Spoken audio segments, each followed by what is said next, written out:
So what's the purpose of cheesecake? To those of you who like cheesecake, it's to eat it and enjoy it. So what's the purpose of slicing a cheesecake? Well, it's obviously to keep other people from eating too much of your cheesecake. No. I mean, the point of slicing is to share it. You enjoy it with other people. And you know, if you don't slice up the cheesecake and share it, it's gonna be consumed by you, and then it will start to consume you because, come on, a whole cheesecake just to yourself on a regular basis? I'm not saying you shouldn't devour that yourself on some special occasions, but if you're never sharing a cheesecake, could be something you want to have a professional look at. Now, how is a cheesecake like your life? Well, here's the answer. There's only so much of you to go around. No matter how you slice it, there's only so much of you. No matter how you divide up your time and your energy, there's still only so much of you to go around, which means you have to make a lot of choices and decisions about how to use the time that you have. So my question today is, what are you basing those decisions on? What's the underlying foundation that determines how you decide how many sports your kids can play, or which vacations to go on, or how much to spend per year on vacations, or how many work trips to take, or how many nights should you have dinner together as a family around the table? What do you say yes or no to? How much is too much? How many commitments can you really handle? Have you ever said or thought one of these things? I just wish I had more time to just play with my kids. Or my wife and I used to spend time talking, laughing, but life has just gotten so busy with the kids and work. Or my mom calls every week and I know I need to go see her, but there's so much going on right now. Boy, I'd love to be in a small group each week, but how do people do it? I mean, going to dinner with them was so fun. We should do that again sometime. If only we had more weeknights free, we could really enjoy dinner at the table and talk. I'm constantly hearing people say to me, I'm just kind of overwhelmed. I mean, we're too busy. We don't have time as a family. We can't do the things that are most important to us. But nobody seems to know how to change it all. And today we're going to talk about how to change it. But the question I have for you today is, are you ready to change? Or are you going to live another year with the same frustration and tension? I mean, this is week 3 of the series we've started a few weeks ago, 3 things nobody told you about relationships. Whether you're a Jesus follower or not, you want better relationships, deeper connections with the people you love the most. We all want it. And today I'm going to show you the third habit that may be the most important one for many of you. I want to read you something that Paul wrote to a group of Jesus followers in a city called Colossae while he was in prison in Rome. He says this, "So then, just as you received Christ Jesus as Lord, continue to live your lives in Him." Here's what Paul means. It's choosing to trust Jesus is not the finish line of your faith. It's the starting line. That once you start to follow Jesus, you make changes to how you behave, how you talk, how you spend your money. Living your life in Jesus, that phrase he talked about, means you're beginning to try to live in your city, community, job, and family the way Jesus would if he were in your situation. And so he continued on. He says, you live in him, rooted and built up in him, strengthened in the faith as you were taught, and overflowing with thankfulness. In other words, as you get better at following Jesus daily, you build a stronger foundation for your life, and you build deeper connections for all your relationships. And then Paul gives us the solution to the tension that we've all felt around our schedules and our lives. He says this, "See to it that no one takes you captive through hollow and deceptive philosophy."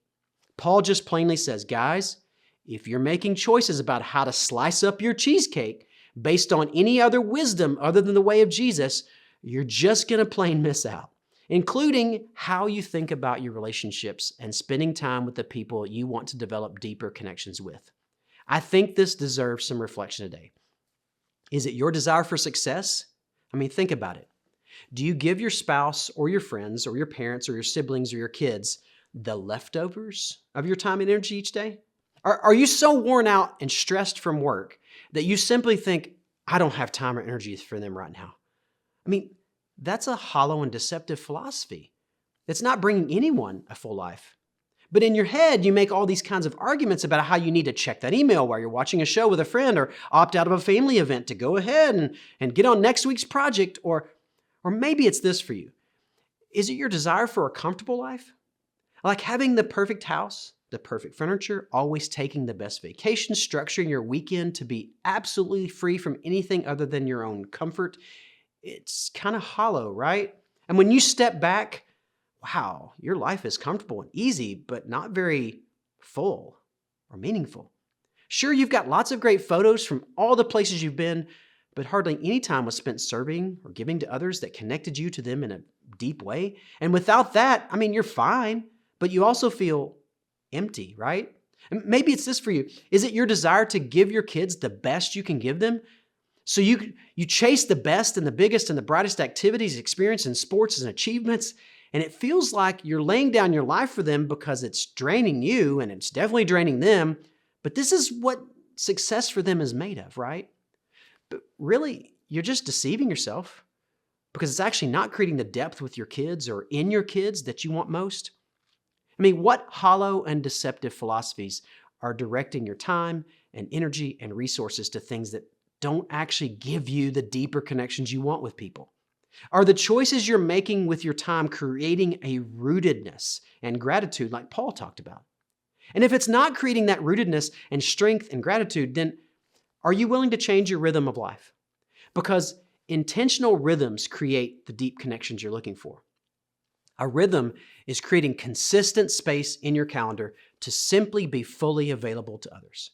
And the outcome of that time over and over and over again is nothing but deep connection. Let me show you a framework for building rhythms into your life around what Jesus said was important for building deep connections. So here's what we hear you say matters to you all the time. Your faith matters, time with family matters, and getting to church more regularly, serving at church and in the community matters to you too. But we also know how most of our calendars look. They are already fully packed because so many of us are living under a hollow and deceptive philosophy that tries to tell us that if we don't set boundaries, then we can live as if there are no boundaries. In other words, we can do it all. We don't ever have to say no to anything. So you've got every day packed full of work and school and after-school activities or hobbies and endless entertainment options on your screen. And that's not counting just the regular everyday stuff like just making dinner and shopping and budgeting and cleaning and yard and house and maintenance. And think about the average week. Where else would you put something? What would you move in order to make sure your family was able to serve the community? Or how would you clear your time if someone got really, really sick and you wanted to help care for them? When you get done and you've gotten everything done that you had on the calendar, do you feel full or do you feel drained? Do you feel grateful or do you feel anxious? Many of us are trying to live a life without boundaries, and that's just impossible, and it's unhealthy. Now, if that's not you, it could be. Your calendar looks more like this. You've actually been really careful choosing things in your week. You have a lot of intentional margin built in, and you've done a really good job of protecting your time. But for you, when you start thinking about purposeful and meaningful, God begins to show you how you could use your talents or passions or time or resources for the good of someone else. But it would cause you to have to rearrange a few things in your calendar to create that kind of depth of connection with some people. And it's not that you can't do that, but it's already so perfect. And you begin to make decisions based on a different hollow and deceptive philosophy that seeks perfection over consistency. Well, I'm not sure I could be there every Sunday to serve, or I'm not sure I could show up for my neighbors on a weekly basis. I'm not sure I would know exactly what to do if I got involved over there doing that. So rather than make a small, consistent investment of your time and get started and develop in a rhythm, you say no to new opportunities to invest in relationships because you fear being able to do it perfectly. But God often asks us to simply offer our little bit, and then He does the rest. And I think for all of us, we just struggle to protect the things that we value the most with a simple no. We have a carefully stacked calendar. But when it comes down to it, we're not sure how to protect something when another request or an opportunity comes along. And we're all affected by the hollow and deceptive philosophy that we can say no to a good thing. Okay. Of course, there are great opportunities you don't want to miss, but so many of the things that jump into our calendars aren't really all that amazing. They just feel really big. And when it comes to protecting our decision to be at church as a family, or a decision to commit to being a part of a small group each week, or our value of having dinner at the table 3 times a week, or the decision to have lunch with a good friend every Saturday to check in with them, Other things start interrupting those decisions, maybe even our own fatigue because of all the other things we're committing to. The one thing we can get better at is saying no ahead of time. Because what I hope is that your calendar starts to reflect the things that Jesus taught and modeled, because depth of connection can't be built any other way. But to be intentional like this, you'll have to lay down your life. In many ways, you will have to let go of some things that seem like they're going to give you what you want. To really spend time with people and build depth, you may have to say no to some activities that run your family ragged. You may say no to always getting ahead on the next work project that's not urgent but feels like a necessity. Saying no to some really good experiences that look like a lot of fun but will ultimately drive you away from the most important moments with your most important people. But if you're choosing vacations, kids' activities, family holiday rhythms, and all your personal hobbies based on some hollow philosophy, be careful. Paul warns us, if you're chasing something that doesn't create a more rooted life, a stronger faith, and an overwhelming sense of gratitude, then you've chosen the wrong things. All right, let's wrap all this up. Jesus doesn't want you to live that kind of empty life either. Remember, we've been looking at what Jesus was teaching his disciples the night of his arrest. And here's what he said. Remember, he said, I have told you this so that my joy may be in you and that your joy may be complete. Jesus is wanting you to experience more joy, a more full life, and deeper connections with your family, with your church family, with your neighbors. Hey, even with the people you'd consider your enemies. Jesus knows how to help you do even that. And his commands, his life, it was all aimed at helping you experience that kind of joy. So when he says this, my command is this, love each other as I have loved you. Greater love has no one than this, to lay down one's life for one's friends. Jesus is giving us the life philosophy that will bring us that kind of joy and fullness. He says, look, love is intentional. It's a commitment of your life's energy and time. You'll have to do some work to protect that time in order to serve, to invest in people far from God, to love and care for your neighbors and people in your small group. And the byproduct of all that is joy. So if you're not experiencing that joy, then you must be in a rhythm that's driving you towards something besides connection. And you may need to change your rhythms, or you're just being selfish. You're wanting something from the people in your life rather than wanting something for them. Listen, Jesus is the expert in this. He gave his life for you, for your benefit. And he asks us to do the same thing, and that too is for our good. So let me give you some action steps that you can take this week. If you're single, you need to start with a time audit.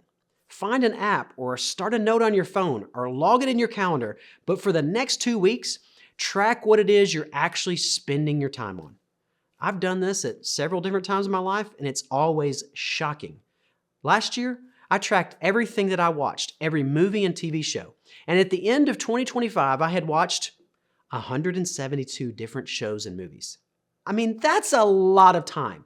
So a time audit is simply a way to measure that I know what my intentions say about how I want to use my time, but am I actually using my time that way? If you're married, you may need to schedule a dinner or an early breakfast or a lunch so you can sit down and have a real conversation about your shared priorities.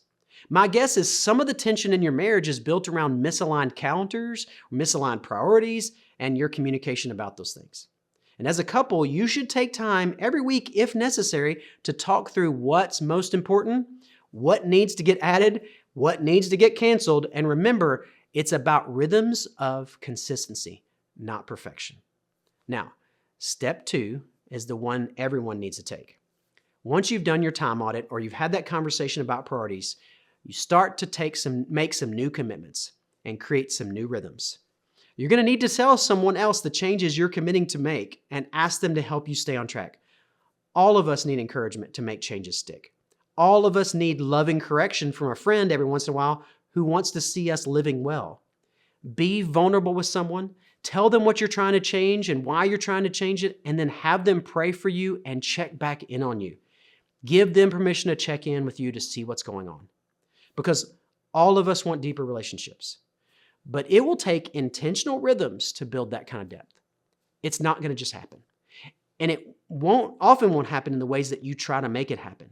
And look, you can't fix everything in your calendar the next 30 days. You're not going to unlock all the secrets to deep relationships in the next 3 months.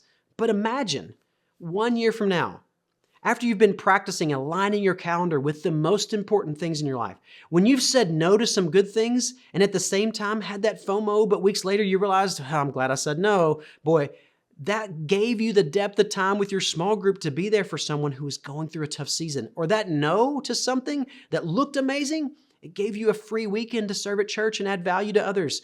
Imagine the joy you can have if you'll take the next year to just take Jesus' way of pursuing deep relationships seriously, giving generously of yourself, opening up with vulnerability, and building intentional rhythms to invest in the relationship that Jesus says will bring you the most joy.